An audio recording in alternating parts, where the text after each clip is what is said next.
Standing outside this home sweet home, one can only imagine what lies ahead. I had heard of him, but had no idea. This is Paul Wilson, and many around the valley consider him an expert in 50s memorabilia. Why? Well, because he not only collects it, he lives it. I think it would be safe to say he's obsessed with it. And I started collecting when I was in high school, the plastic plants. I thought those were just fascinating. And then it went to dishes, telephones, books, magazines, and I really kind of studied the era at that time. And then when I was able to get my own place, then I was able to just fill it with the furniture because I knew what it all looked like. Because I like colors, I've always liked turquoise and gold and red put together. And fortunately, I was able to find a lot of those colors in the upholstered furniture and in the light fixtures that they made back then. Those colors were very typical for a light tree to have turquoise and orange and white. And so it just sort of made sense. And then when you find really shocking accessories like a orange plastic palm tree, it just has to go.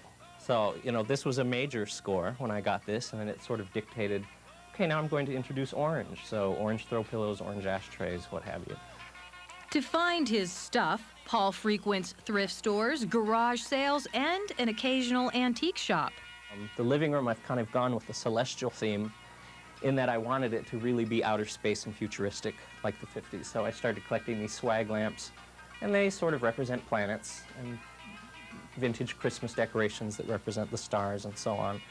And this lamp here on the television set actually looks like a couple of UFOs about to land. For a living, Paul paints and designs theatrical sets. I think it would be correct to say that he brings his work home with him. By the way, the food is fake. The dining room is done completely in plastic plants for a tiki effect, so I feel like I'm in Hawaii. So a lot of my driving force is theatrical as well as artistic. I like theatrical settings. I like feeling like I'm living in a set. Paul's passion for the 50s doesn't stop here. Check out the kitchen. As far as appliances and furniture go, a lot of things tend to be very monochromatic or plain, and I just like the wild, loud colors. I like living in a big comic strip. Okay, so Paul lives in a different world, in a different time. He admits that he can't even handle walking into a modern-day store. Well, the refrigerator I like to keep in the period as well. And there is real food in here, although I try to disguise it. I put the milk into the old milk bottles from the era. The desserts and the things are fake. Things like this, which are artificial, cover up the real things, because there's a real product, but I don't like seeing that, so we just hide it.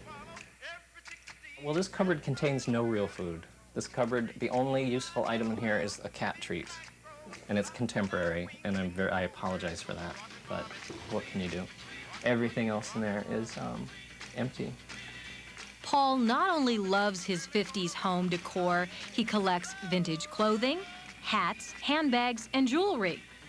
Literally every nook and cranny in Paul Wilson's home is of the era. It's safe to say he is much more than meticulous when it comes to what he decorates with. But as we all know, everyone has a vice, and this is Paul's. He is a huge fan of the movie The Poseidon Adventure. He's a member of their fan club and has dedicated this part of his home to pay homage to the film and its cast members.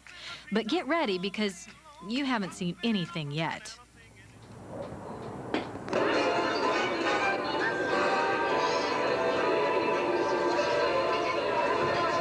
This is his carport, turned into the dining room of the SS Poseidon. Paul painted murals to help recreate the ship's interior.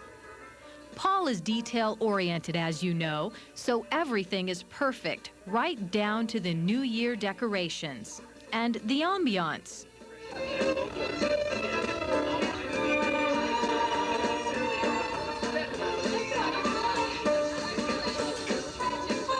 But that's not all, folks. Here is what the scene looked like after the ship flipped over. Yes, Paul has recreated this in his backyard. Okay, I know what you're thinking. Get a life, right? Well, Paul has one. His is just a few decades behind. According to Paul's calendar, he is right at home sweet home.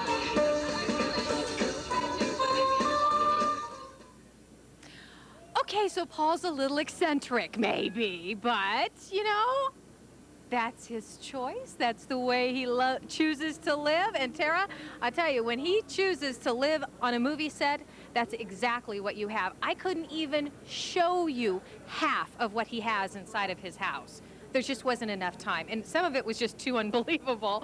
Especially, I'll just leave you with this. It's called the Psycho Bathroom. Oh, no. Yes. And Are you serious? I hope it's not the guest bathroom. Well, as a matter of fact, it is. Oh, And no. let's just put it this way. Don't go in the shower. Okay. I don't even know if I'd take a bath over there. It was so funny when you came back from shooting the story, you said to us, you've got to see this guy's house. It is incredible. I have, even Rudy, I mean, You were how many, right. we've got 6 years of Home Sweet Homes. Both of us Wow. agree we've never seen anything like it. So go, Paul, Me go. neither. Thank you, Terry. It is just about 7:50. Okay, coming up next.